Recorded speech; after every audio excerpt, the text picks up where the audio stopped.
Hello friends, welcome back to Student Blog.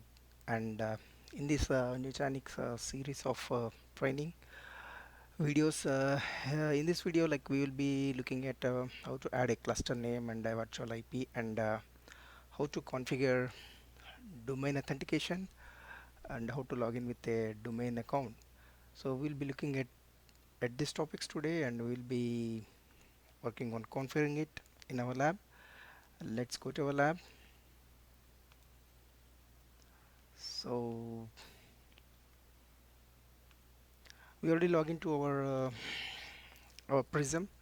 This is the Prism Central dashboard, and I logged in with my admin account. So first step, to configure the cluster name.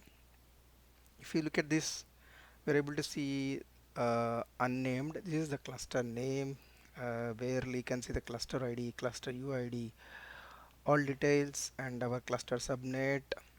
So we need to provide the cluster ID name here. So we'll give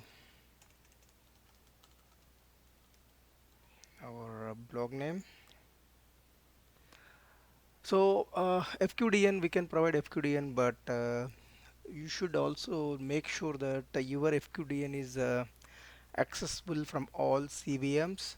And I didn't work on configuring that, so if I try to do it, it will say that make sure that your FQDN is accessible, pingable from all clusters and all CVMs. That what we will see the message. I will show you like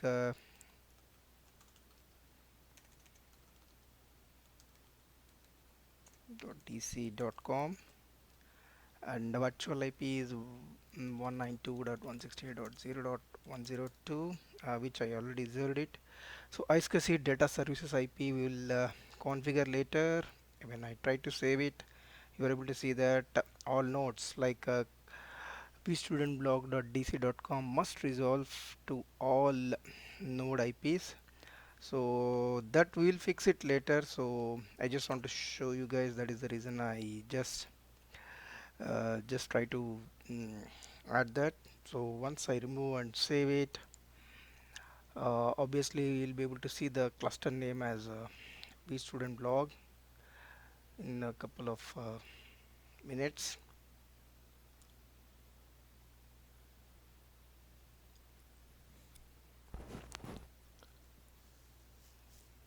So it's just updating the new cluster name. There we go. It's ready now. So if we already added a already the DNS entry for this cluster name, you will be able to access it. Let's try. So I cannot access it from here, but using my DC I can access, because let me check from here.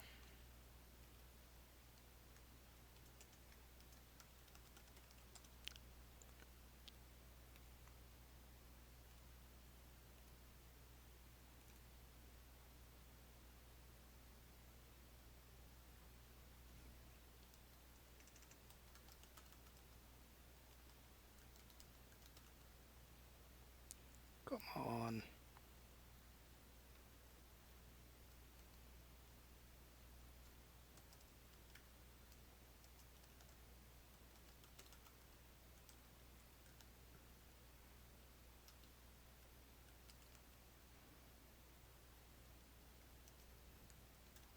Port number. So I'm able to access my Prism element using my cluster name now. So admin, and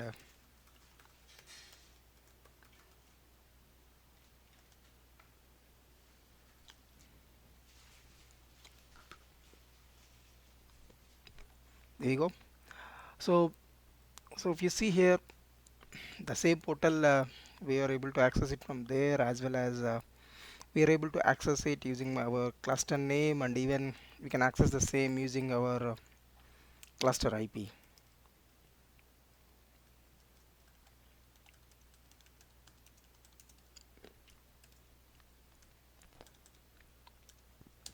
So it will take you to the same location, same dashboard.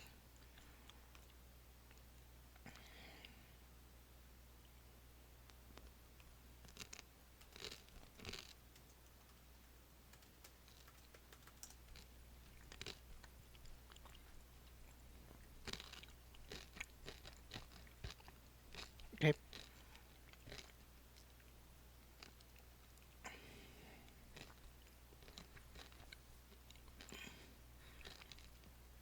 So this is about configuring the custom name and IP.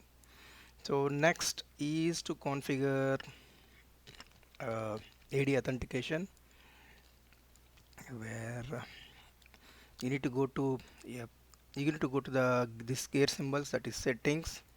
Let me show it from beginning.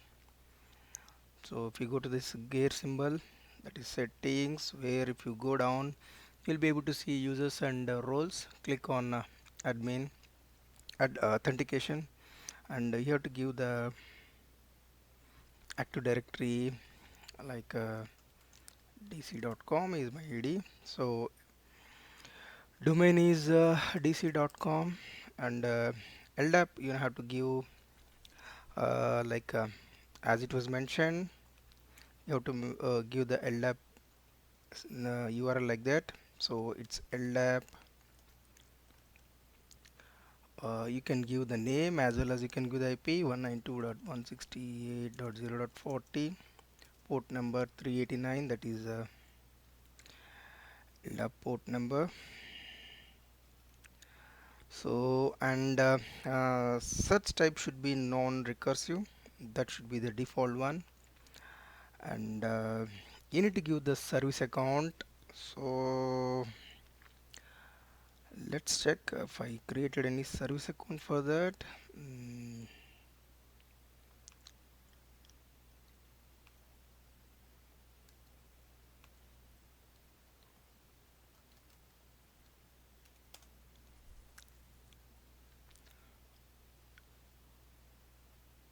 Okay, I already created a service account, so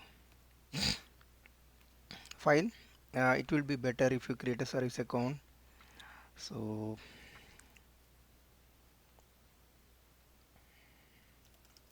I created a service account with the name Nutanix.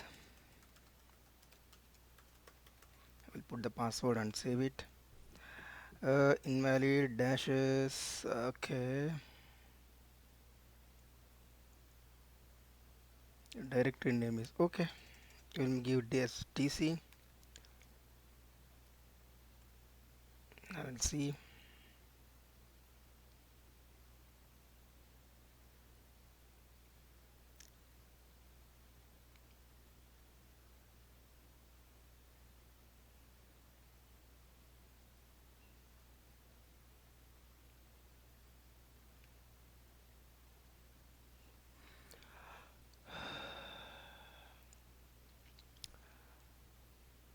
Man.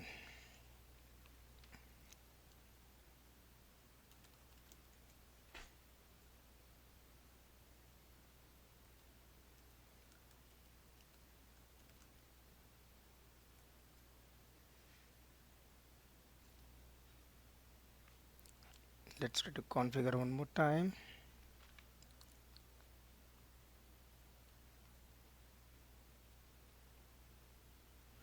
Fields are empty. Okay.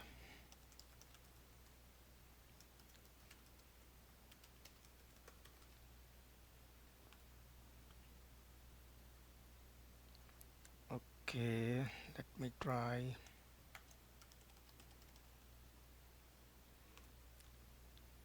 Okay. So now it's successful.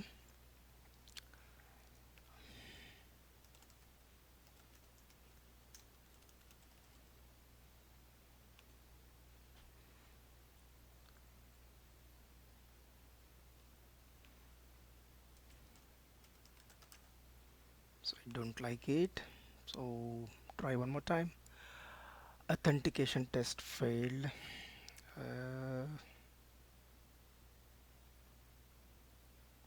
Let me fix it. Maybe the password could be wrong.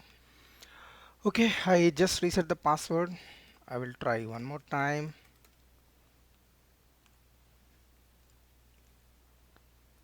So it's updated.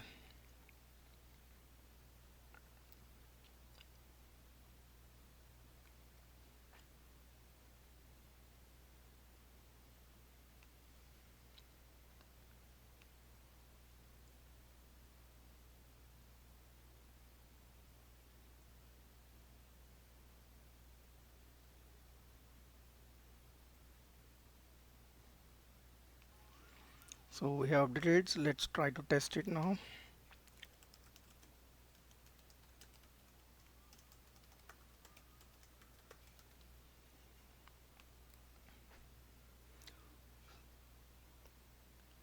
Mm,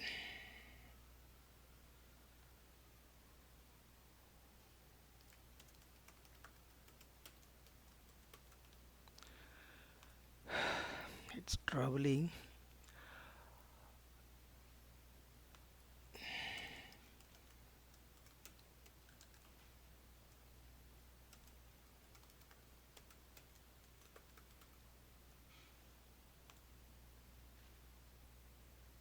Okay, authentication is successful. Somehow it was troubling us. So this is done. So we'll go to roles, role mapping, and create a role. So user type is user, domain.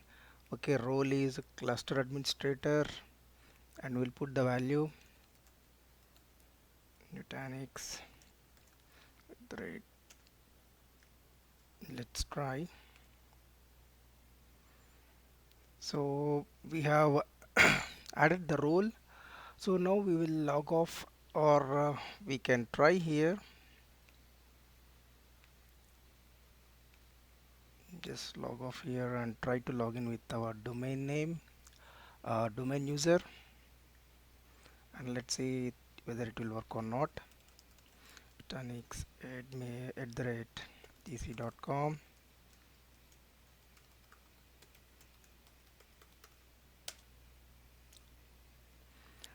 So it's working fine.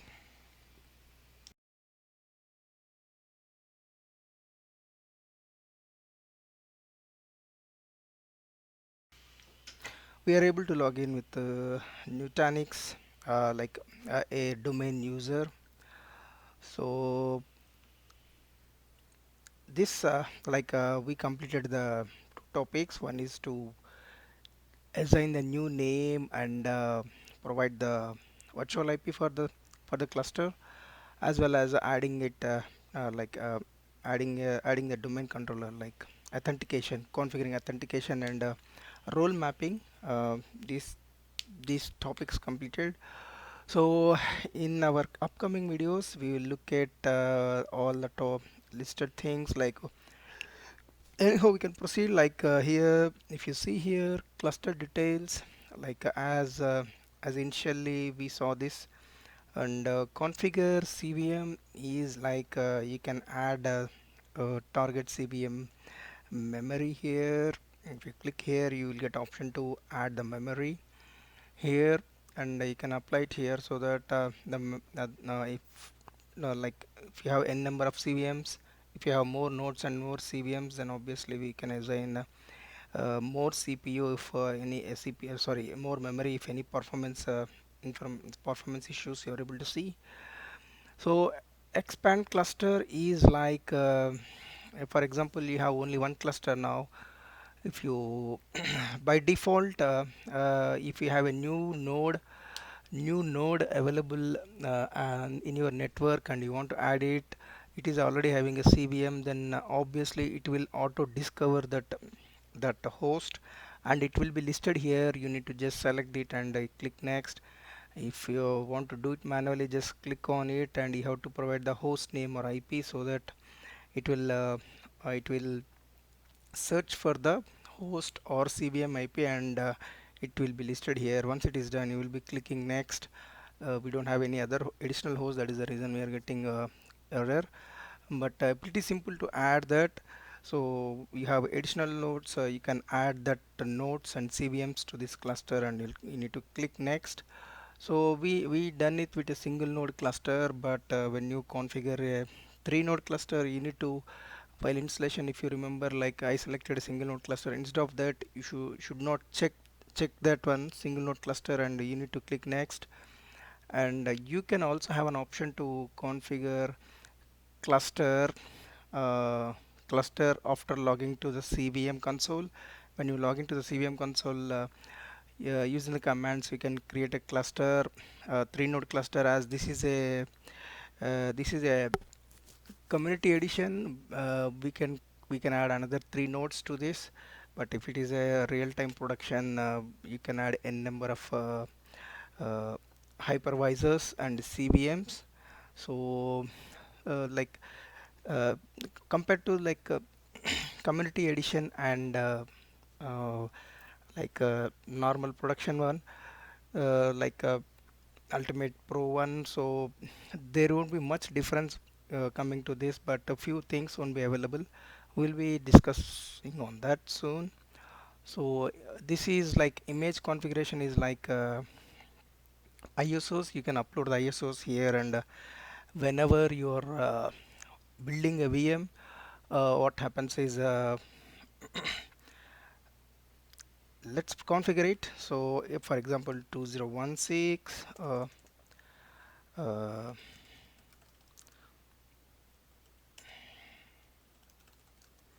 2016, I'm just selecting this just for just to show you guys it's ISO. So default is we have default container, so you can give an URL uh, so that it will download and upload it, or else you can select a path where you can select an ISO. So let's see we have anything. Okay, so 2012, we have 2016 too. So just select that one and click save so that it will start uploading it. So this is for image. Once you add this, whenever you build a VM in this environment, you will get option to select the ISO from here. So you can see the status here. When you click it, you are able to see that image upload is 1% and it's going on. So you can also see the uploading file status in percent. So reboot is like you can reboot the uh, CVMs from here. So if you are seeing here, like you are able to see that IP address of the CVM. If you select it and yeah, node like it will reboot that. So remote support is like Nutanix in production. Like if you enable it, obviously when you raise a case or anything, Nutanix support can directly pull the bundle like log bundles, as well as anything. They can they can pull the information from here. So update, so this update software we'll discuss soon. So actually if you enable auto update, it will list the compatible versions here, and you need to select it. So actually we need to follow a pattern, like process. Like you need to first do foundation. Like we have a way to do this. So we will discuss like what has to be done first. So we have AOS, file server, hypervisor, NCC, and foundation. So what has to be done first? If we need to do it in an order. That order we will discuss soon. So and next is like setup connection to Citrix Cloud, which you can give the cloud connector details, and like when you, if you have a Citrix in your environment, you can configure this. So we are not touching it now. Prism Central registration. So we'll deploy this in our upcoming videos. So Prism Central, what is Prism Central and what is Prism Element? That we'll discuss in a separate video, but though we are here, so we'll discuss like we can deploy a Prism Central or Prism Pro. So from here, if you select it, if you click on deploy, it will start downloading the Prism, and it will create a VM in your environment, and once everything is done, we'll be able to access the Prism Central using the browser. So now what is the difference between a simple difference is like Prism element, whatever the screen you are seeing, this browser, this is Prism element, and Prism Central is will be like same like Prism element dashboard, but Prism element is used to manage a single cluster, whereas Prism Central, we can monitor and handle multiple clusters. That is a major difference, and also we can update VMs, like Nutanix agent installation, like entire environment. If you need to upgrade or you need to install NGT driver using the Prism Central, we can do that. A lot of benefits are there, so we'll discuss once we deploy Prism Central.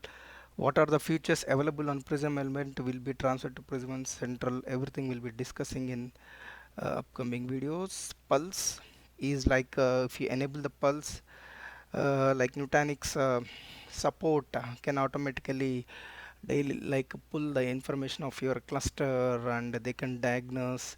It's like automation. You can see there Pulse is the Nutanix automated support system, and it will run the diagnostic data. It will collect the data, and any errors or any upgrades, you will get a mail with all the information. So it is unknown because it was never configured. So rack configuration, this is somehow it won't be available in this because you have to go for a pro license. So we'll discuss on this, though we cannot configure this. We'll discuss in upcoming videos what is node, block, rack, everything. So apart from that, HTTP proxy is to add the HTTP proxy server. So name server is nothing but DNS. We have only one DNS. We can add multiple DNS here. Network configuration. So you can create VLANs here, and these are three internal interfaces like a backplane, LAN, and hypervisor LAN, and management LAN. So these will come with while installation of the CVM and installation of hypervisor. So we can create VLANs here, and we can configure it. That we will work in upcoming videos. And this is for network switch, so you can add it and configure network switch. And NTP server for our time and date. So you can configure one or more NTP servers, so it has to be configured here. So or else we will see some NTP errors. uh, so SNMP also, like we need to configure SNMP, where we can do it here. So cluster lockdown mode, so it's like if yes if you configure this, only the users who are allowed can be able to log in. Like it's like lockdown in VMware ESXi. You will be able to see the same option. Cluster lockdown is something like that. So if you enable and add a public key, only particular user can be able to access, and none of others can access the cluster remotely.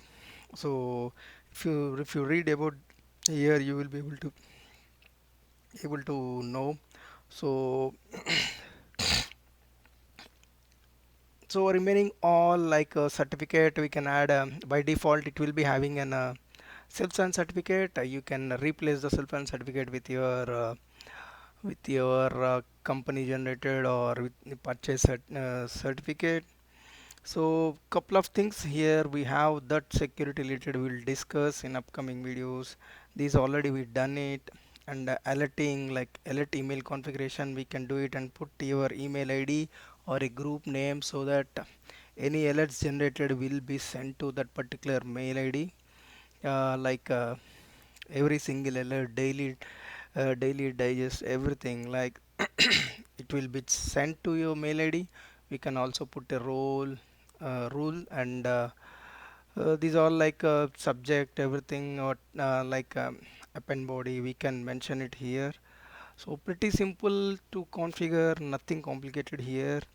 So configure witness is like if you have a Microsoft 2 node cluster, you will be configuring a witness node. Same thing like we will be doing it here, but for community edition it is not available. But if you go for pro, then obviously you'll be able to see the options here. So uh, degraded node settings that we'll discuss in upcoming videos. High availability, redundancy, we'll discuss. And language, it is its default English, and whatever country you're. And the UI settings is like, if you see, if you remove this, the background animation will go away. And also you can set the timeout for users and non-admin and admin current users, you can set it. So these are all pretty simple to understand. And you can put a welcome banner using the HTML. If you put it here, whenever you log in, it will pop up. So these are all the options available in settings. Pretty simple to understand. And yeah, in upcoming videos definitely we will look at these options, and we'll be using these options to configure our environment. So if you see here, our image is uploaded. If you click the task, you can see the task happening here. So this is done. So that's all for this video. And we will look at the like these columns. What is these columns? Like, you are able to see four columns is for hypervisor summary. This is for cluster status, health condition, and alerts. So four column, we'll discuss on four columns. And also we have tons of options here. We'll look at it and we'll work on it. For now, uh, that's all for this video. And thanks for watching my videos. Please do subscribe and like my videos. Thank you. And if you have any queries, or you want to suggest anything, you can always reach out to me on vstudentblog@gmail.com. Thanks for watching. Bye bye.